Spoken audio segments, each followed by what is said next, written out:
Tamil Nadu assembly ఎన్నికల్లో నటుడు విజయ్ సాధించిన విజయం కేవలం ఆ రాష్ట్రానికే పరిమితం కాకుండా పొరుగు రాష్ట్రాల మీద కూడా, అందులోనూ ఆంధ్రప్రదేశ్లోనూ కొత్త సమీకరణలకు దారితీస్తుంది.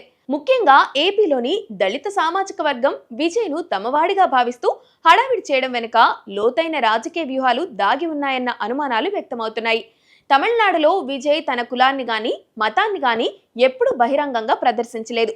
అక్కడ ఆయన్ను వెల్లలార్ అనే ఓసీ సామాజిక వర్గానికి చెందిన వ్యక్తిగా గుర్తిస్తారు. అయితే ఏపీకి వచ్చేసరికి విజయ్ దళిత వర్గానికి చెందిన వారనే ప్రచారం ఊపందుకోవడం వెనుక ఒక పక్కా వ్యూహం కనిపిస్తుంది. విజయ్ తల్లి శోభ కుటుంబ నేపథ్యాన్ని చూపిస్తూ ఆయన్ను తమ వర్గ నేతగా ఓ వర్గం సోషల్ మీడియాలో ప్రొజెక్ట్ చేస్తుంది. దీనివల్ల ఏపీలోని దళిత సామాజిక వర్గాల్లో విజయ్ పట్ల ఒక రకమైన సానుకూలతను సృష్టించే ప్రయత్నం చేస్తోంది. తమిళనాడులో విజయ్ పార్టీ కాంగ్రెస్ తో పొత్తు పెట్టుకోవడం ఏపీ రాజకీయాలపై కూడా ప్రభావం చూపే అవకాశం ఉంది. విభజన తర్వాత ఏపీలో తన ఉనికిని కోల్పోయిన కాంగ్రెస్ ఇప్పుడు విజయ్ ఇమేజ్ ను వాడుకొని తన పాత ఓట్ బ్యాంకును తిరిగి దక్కించుకోవాలని భావిస్తుంది. ముఖ్యంగా రాష్ట్రంలో కీలక ఓటు బ్యాంక్ గా ఉన్న, అంటే శక్తిగా ఉన్న దళిత క్రిస్టియన్ ఓట్ బ్యాంకును తన వైపు తిప్పుకోవడానికి విజయ్ ఒక వారధిగా ఉపయోగపడతారని కాంగ్రెస్ అగ్రనాయకత్వం యోచిస్తున్నట్లు తెలుస్తుంది.